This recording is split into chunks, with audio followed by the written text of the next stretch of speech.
So much.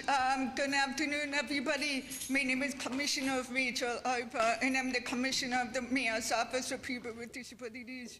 Today, we come together to honor and to celebrate the 31st anniversary of the Americans with Disabilities Act.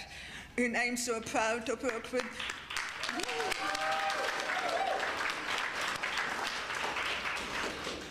and we've come a long way, but we still have more work to do, and I'm so honored and proud to do this work with Mayor Lori Lightfoot. And without further ado, I'm going to turn this over to Mayor Lightfoot.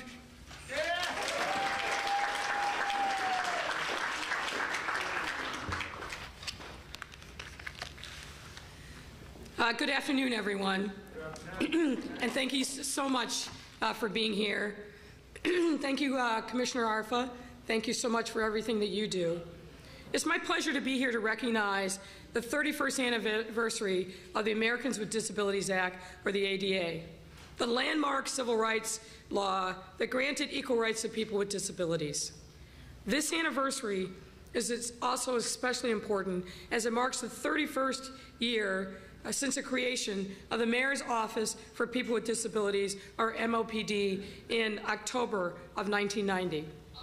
And while we still have a ways to go in order to fully realize the vision of the ADA, we have made significant progress here in Chicago. For example, last year, I named Rachel Arfa as our MOPD Commissioner, making her the first deaf commissioner to serve in this role and the first deaf member of the City of Chicago's mayoral cabinet ever.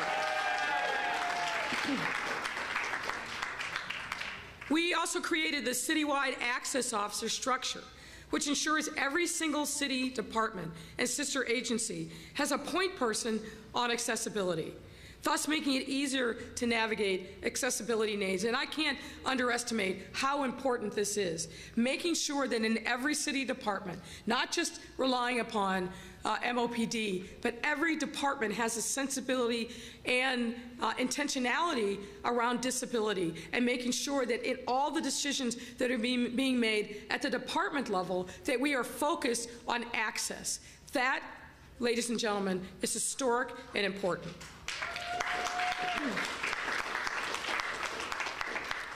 We've also really focused on disability in other important ways through the creation and funding of the Technology Accessibility Compliance Officer role, or TACO. We've reaffirmed our commitment to digital accessibility. Yes, I know, the name is something interesting. First time I heard it, I'm like, can't we think of a little something? But the point is that you all know this. Making sure that our folks have digital accessibility is also critically important to really making the city itself and its resources more accessible to the disability community. And through city agencies like the CTA, we've created and are currently working to secure more funding for every single CTA station to have accessibility through the All Stations Accessibility Program, or ASAP, which has and continues to make our stations, trains, and buses more accessible for people with disabilities. And let me just tell you this, Secretary of Transportation, Peter Buttigieg, was here in town, and Dorval Carter, the president of the CTA, specifically highlighted this urgent need, not only in his public comments, but also in private comments with the secretary. And we're going to press to make sure that we get the resources we need to meet this goal, because it's so important to all of our residents.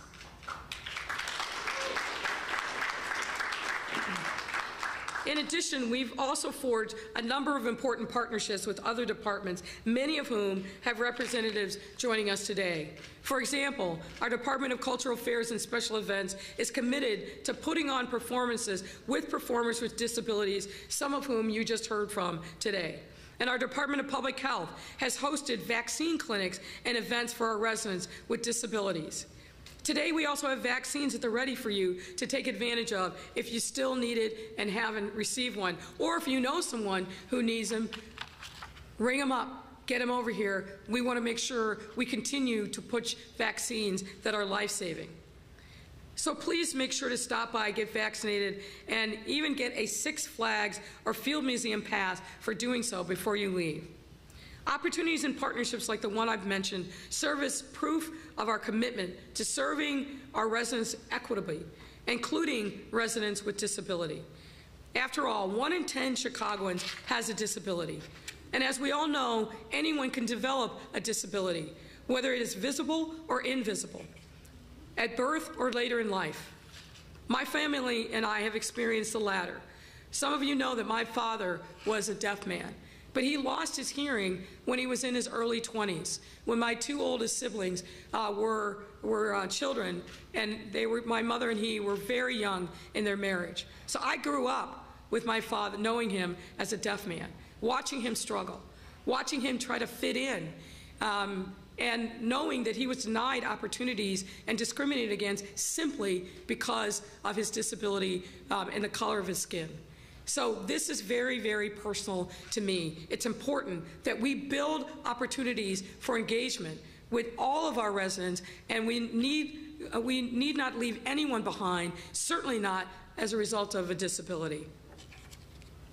I know that if the ADA was passed earlier in my father's life, he would have had greater access to employment opportunities and upward mobility. And now as I navigate my own journey with hearing loss, and many of you know I've been wearing hearing aids for over a decade, I'm even more dedicated to ensuring residents living with disabilities are given a fair, equal shot to all life has to offer. It's critically important. Watching my father and that feeling of isolation that too often he experienced, even in family gatherings, and then magnify that out across a whole city, and magnify that into not just family settings, but just navigating everyday life. We can and we must do better as a city. We must do more to make sure that we are truly inclusive, not just on race or ethnicity, but also on disability.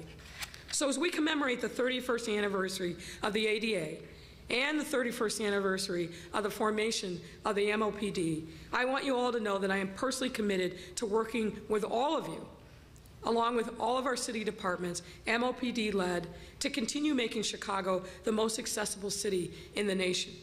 Through additional partnerships we've forged during the COVID-19 pandemic, we've been able to take meaningful steps towards accomplishing that goal. But we've got many more steps on our journey, and I want to make sure that we are fully engaged. That's why we set up a working group focused around vaccine distribution for people with disabilities. And that working group, many of the members who are here today, I want to thank them for all their hard work, everything that you've done to get vaccines to our residents with disabilities in the most equitable, efficient, and accessible way possible. But let me also challenge this same group. What we've learned from COVID is that we must attack head-on the challenges that we face. We set and built many tables around healthcare access disparities that are going to serve us well now as we are finally, hopefully, putting COVID-19 in the rearview mirror. But we need to make sure that we have that same intentionality around the tables that we've set around vaccine equity in the disabled community. There are many things that we can do together to build on the success that we've had in vaccine, to open up more opportunities. I believe in partnership. I believe that we get the best work done, we form the best policies when we are united together. We are listening to the lived experience of people whose lives we're trying to affect for the better. What's the saying in the disability community? Nothing for us without us. That's the same here. The challenge, but also the great opportunity, is to continue this sense of purpose that we forge around the vaccine, around the virus, and then take that forward and build and scale it up and thinking about more ways in which we can make Chicago more accessible than ever before. I want to also focus on for a moment our first social media story to promote the vaccine to people with intellectual and developmental disabilities.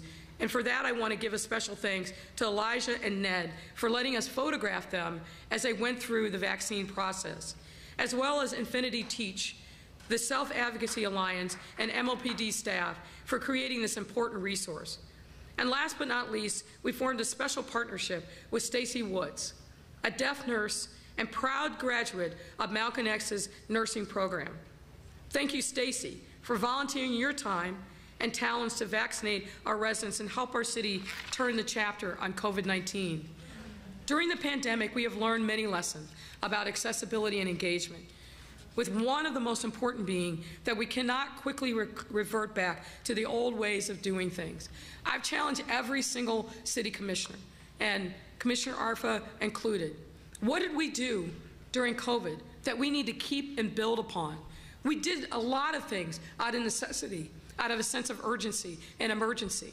But there are many things that we need to keep because they make sense. They are the right things to do. They help support residents across a broad array of neighborhoods, broad array of experiences. Let's build on that success and walk this journey together.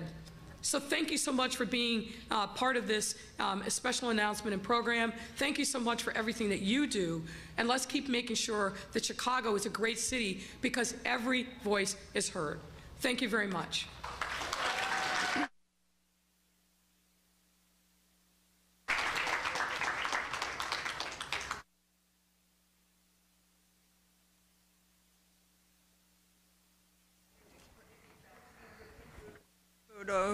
So if you could come to the stage, please.